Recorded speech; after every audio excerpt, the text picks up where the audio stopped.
Lapu-Lapu. Say hi to my lolo, no? Hi, Lapu-Lapu. Yes, the first local hero from Mactan. Lapu-Lapu. Ayan. Okay, maglakad tayo. Sige. Tapos dito naman, that is Father Valderrama, who conducted the first mass here in Cebu, no, together with the Spaniard guard. And then at the back of Mr. Father Valderrama is the cross. Yes, brought by Ferdinand Magellan, and he planted the cross here in Cebu by spreading out Christianity. Yes, because the first spreading of Christianity was happening here in Cebu. Yes. If you don't know, no, Cebu is the oldest city in the Philippines, and then the first capital of the Philippines. Yes. No, before it was Cebu, but now it's Manila na, nabago na. Okay.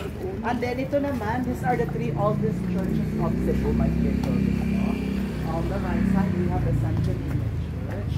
And then on the center Are we going there? Yes. Okay. And then on the center naman is the Cebu Metropolitan Cathedral. Yeah. And then the last one is the St. John the Baptist Church. But suddenly, St. John the Baptist Church is not existing anymore. Nasira siya during Second World War II. Hindi na nila ni-rebuild. Alam nyo ba kung saan siya nakatayo dati before? Dito. Dito? Yes. Ngayon, ang St. John the Baptist Church, isa na lang po siyang maliit na kapilya. Andun siya. San Juan Bautista Church. I mean, chapel. Ano from there? Yes. Okay. And then the Fiesta of Cebu, no? Or the people of Cebu carrying the Holy Infant image of baby Jesus, or the Santo Niño. Yes. And then the Fort San Pedro, no? Sa ilalim. Would you like to have a picture? Gusto mo picture ko, madam? Gusto mo? Here we go. Ako hindi na. Walang tayo. With madam. Ayan. Teresa ka na. Mag-group ka na, Teresa. Madam.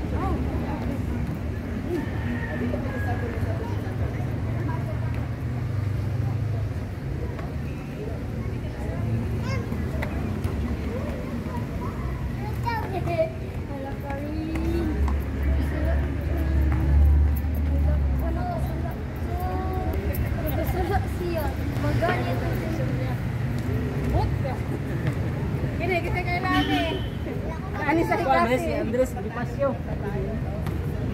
Yes, ano yan? Okay, here.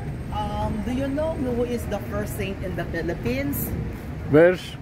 The first saint who became a santo ba? Hindi. Here in Cebu, we also have a saint here who became the second saint in the Philippines. The first saint in the Philippines was San Lorenzo Ruiz. Have you heard about San Lorenzo? San Lorenzo Ruiz, who became the first saint in the Philippines. But here in the Cebu, we also have Pedro Calungsod, the second saint. Calungsod. Yes, Pedro Calungsod. No, that's Pedro Calungsod, born and raised here in Cebu. Yes, Pedro Calungsod. Yes, Pedro Calungsod. Ayan, tapos dito tayo. Okay, dito. Back on your history subject, no? Civica at Cultura. Do you know the first president of the Philippines? Manuel Quezon? No, it's not Manuel Quezon. Manuel Quezon is from the Manila. It's Sergio Osmeña. Sergio Osmeña nga pala. Nasa? Ano pala, Commonwealth? Nasa ano siya, 20 pesos? 50 pesos ba? I don't know. I forgot na, no? Iba na kasi yung ano na ang pera ngayon, mga animals na binago na nila. Gagawin daw mga ano eh. Hayop eh.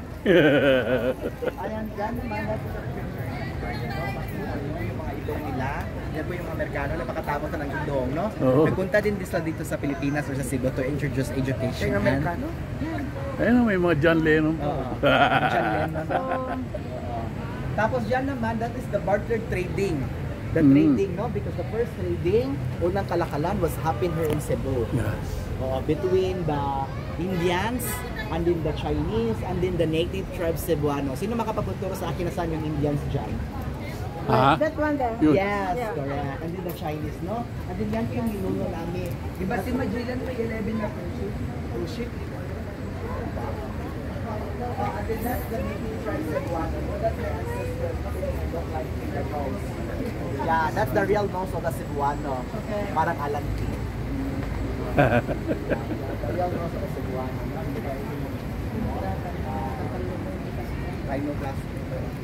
Tapos, that one naman, that is Miguel Lopez de Legazpi sa itaas. Miguel Lopez de Legazpi na the chief captain of Ferdinand Magellan. Spanish yun, no? Tutrigya ko lang sa inyong si Magellan, hindi siya Espanyol. He is alam diba? Portuguese? Yeah, correct. Portuguese. Yeah, Portuguese. Yeah, so, tapos sa likod niya, yan po yung sinasakyan nila, yung galleon. Punta sa dito sa Pilipinas. Yun. Tapos yan naman, siya po yung Cebuano artist. Ito. Yes, ang gumawa ng Cebu Heritage Park and yes. Nakalimutan ko yung pangalan niya, mayroon silang Alam mo,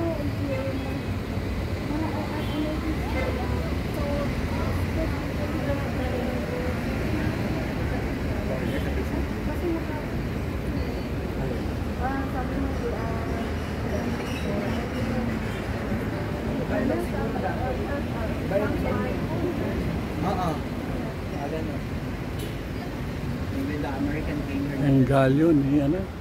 Magellan.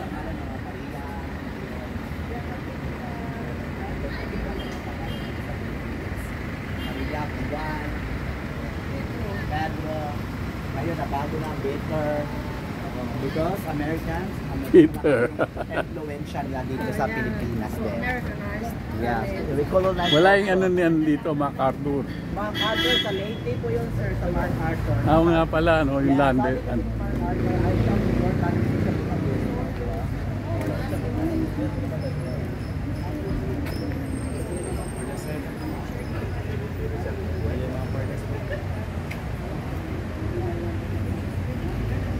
Yeah, so let's go. Okay guys, dito lang.